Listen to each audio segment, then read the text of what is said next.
Hello, and welcome to Dream Deception.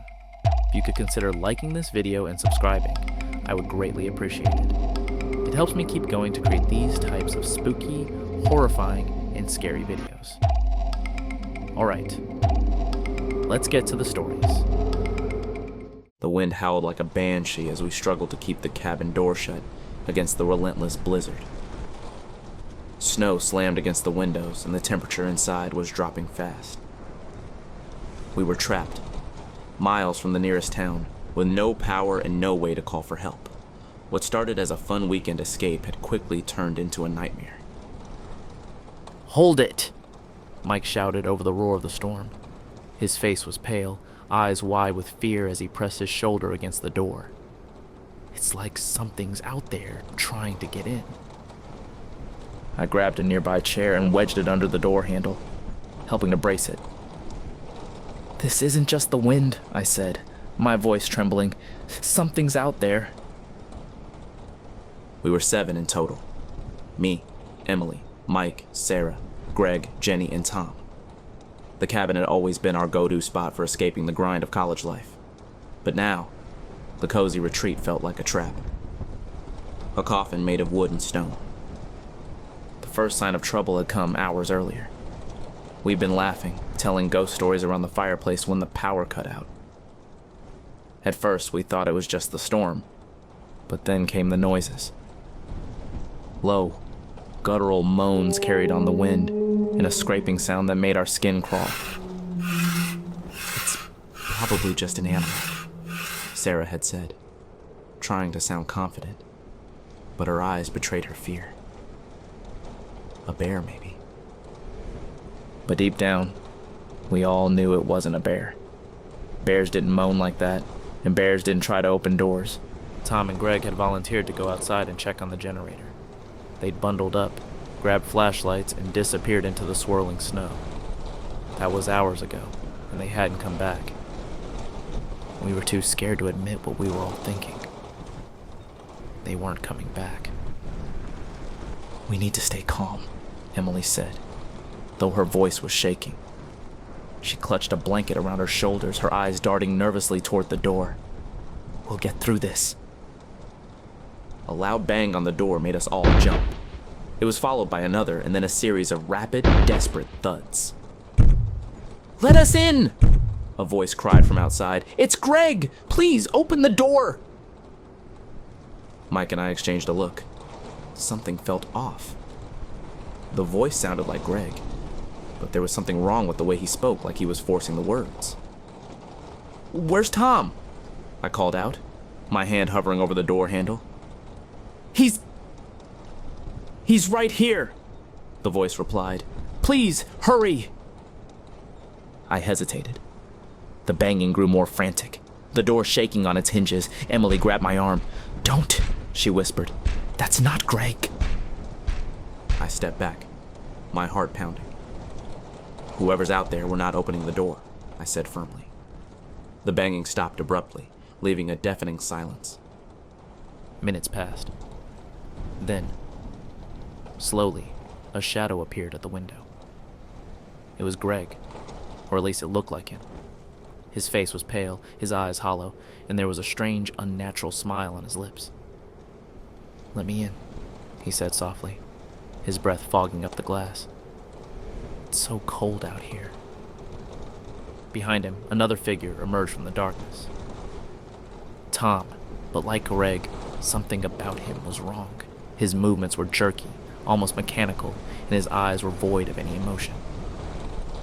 "We're freezing," Tom said, his voice flat. "Please, let us in." "Stay back!" Mike shouted, brandishing the kitchen knife he'd had grabbed earlier. "You're not Greg and Tom! What the hell are you?"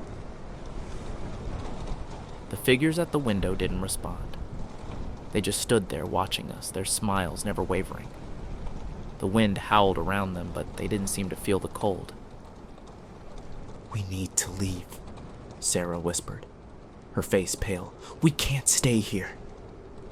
"We'll freeze out there," Jenny argued, her voice filled with panic.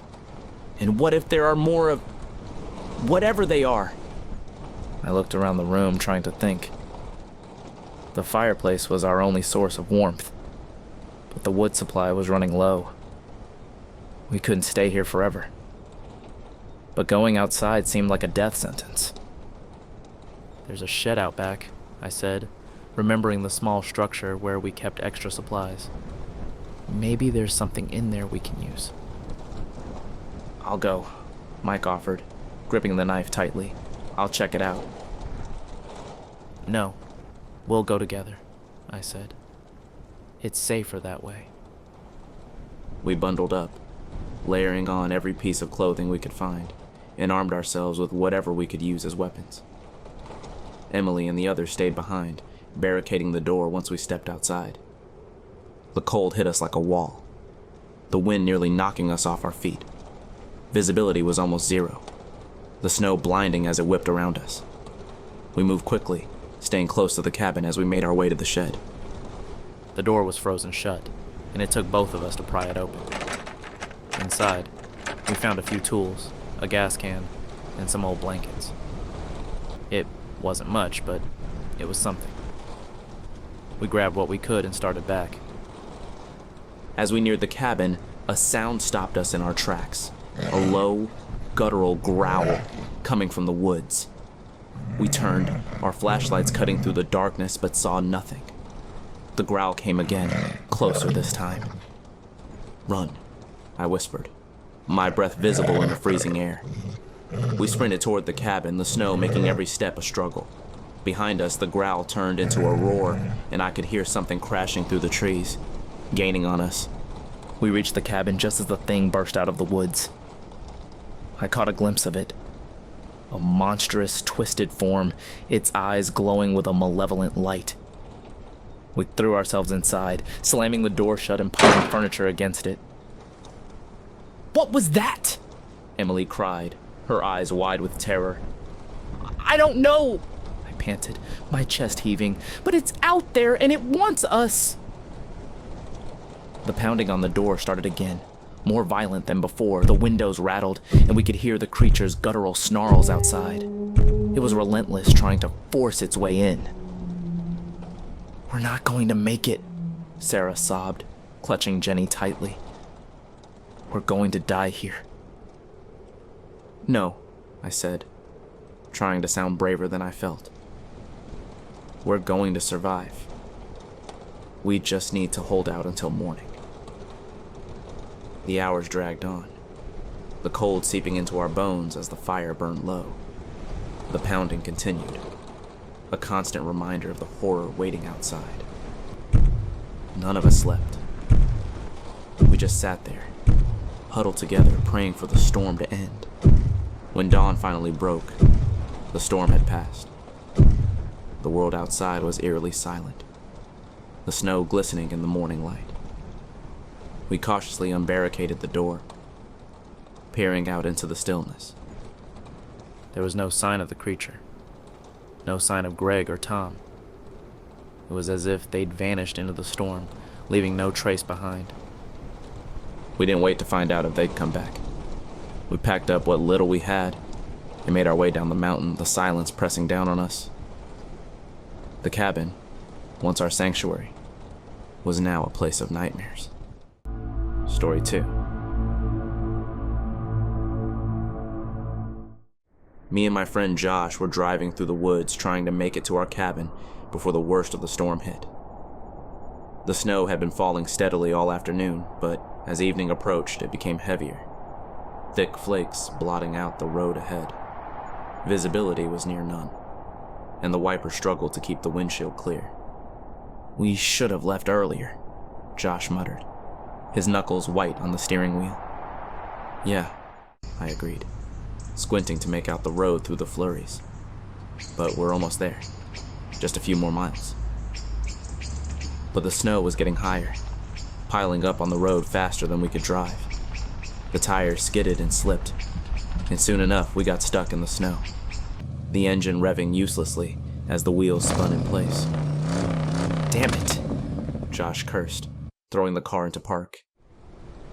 We both got out, the cold hitting us like a slap in the face. The wind howled through the trees, and the snow was already up to our knees. "We're not going anywhere," I said, my voice muffled by the scarf wrapped around my face. "We need to dig ourselves out." We grabbed the small shovel from the trunk and started clearing the snow from around the tires, but it was no use. The snow was coming down too fast and the light was fading quickly. "We're going to have to wait it out," Josh said, shivering. "We can't see anything, and if we keep trying, we're just going to get lost or freeze." Reluctantly, I nodded. We climbed back into the car, cranking up the heat and bundling ourselves in the blankets we had packed for the weekend. The storm raged on around us, and soon, darkness fell, swallowing the woods in an inky blackness. Hours passed, and the storm showed no signs of letting up. The wind howled like a living thing, rattling the car and sending chills down our spines. The temperature inside was dropping, and even with the engine running, we could feel the cold seeping in. "Do you hear that?" Josh asked suddenly, his voice low. I paused, listening. Over the howling wind, there was something else. A faint, distant sound that sent a shiver down my spine. It was a low, guttural moan, carried on the wind like a ghostly whisper. "What the hell is that?" I asked, my heart pounding. Josh shook his head, his eyes wide with fear. "I don't know." The sound grew louder, closer. It was a mournful wail, like something in pain or something hunting. My breath caught in my throat as I peered out into the darkness, but the snow was too thick. We couldn't see anything.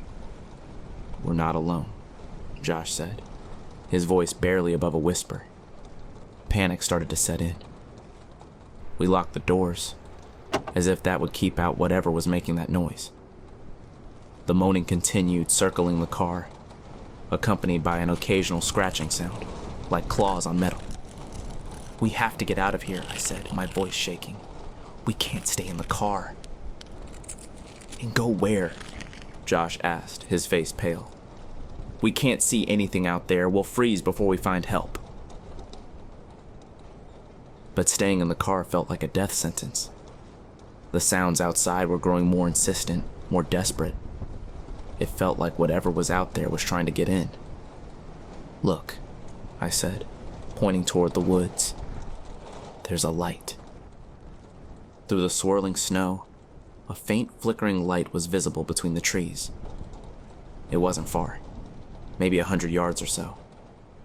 It was our only chance. "Let's go," I said, grabbing the flashlight from the glove compartment. We bundled up as best we could and stepped out into the storm. The cold was brutal, the wind cutting through our layers like knives. But we pressed on, trudging through the snow toward the light. As we got closer, the light became clearer. It was coming from a small, dilapidated cabin, its windows glowing with the warm flicker of firelight. Relief washed over me as we stumbled up to the door and knocked. There was no answer. I knocked again, harder this time. Still nothing. "Maybe it's abandoned," Josh said, his teeth chattering. "There's a fire," I pointed out. "Someone's here." I tried the door, and to my surprise, it opened.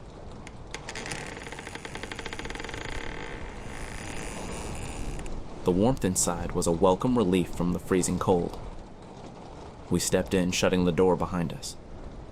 The cabin was small and sparsely furnished. A single room with a fireplace, a table, and a couple of chairs. The fire crackled in the hearth, casting dancing shadows on the walls, but there was no sign of anyone. "Hello?" I called out, my voice echoing in the silence.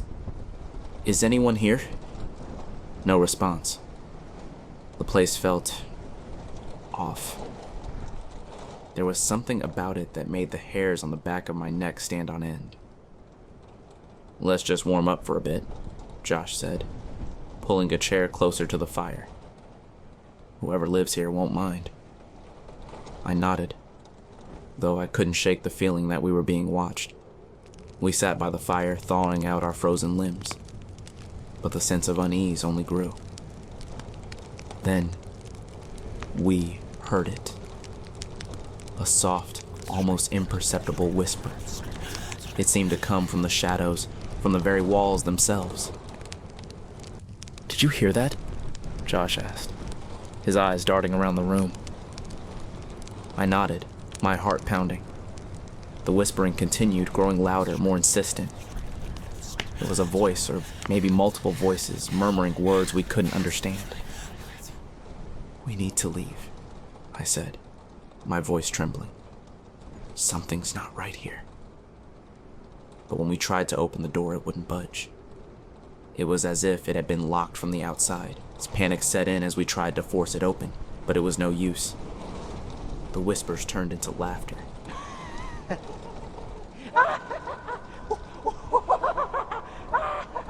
Cold, hollow laughter that sent chills down my spine. The shadows in the room seemed to move, creeping closer, surrounding us. What do we do? Josh asked, his voice filled with terror. I didn't have an answer. The room felt like it was closing in on us, the walls pressing closer. The fire in the hearth flickered and dimmed, casting long, menacing shadows. Then, from the darkness, a figure emerged. It was tall and gaunt, its face hidden beneath a hood. It moved with an unnatural grace, gliding toward us. "You shouldn't have come here," it said, its voice a raspy whisper.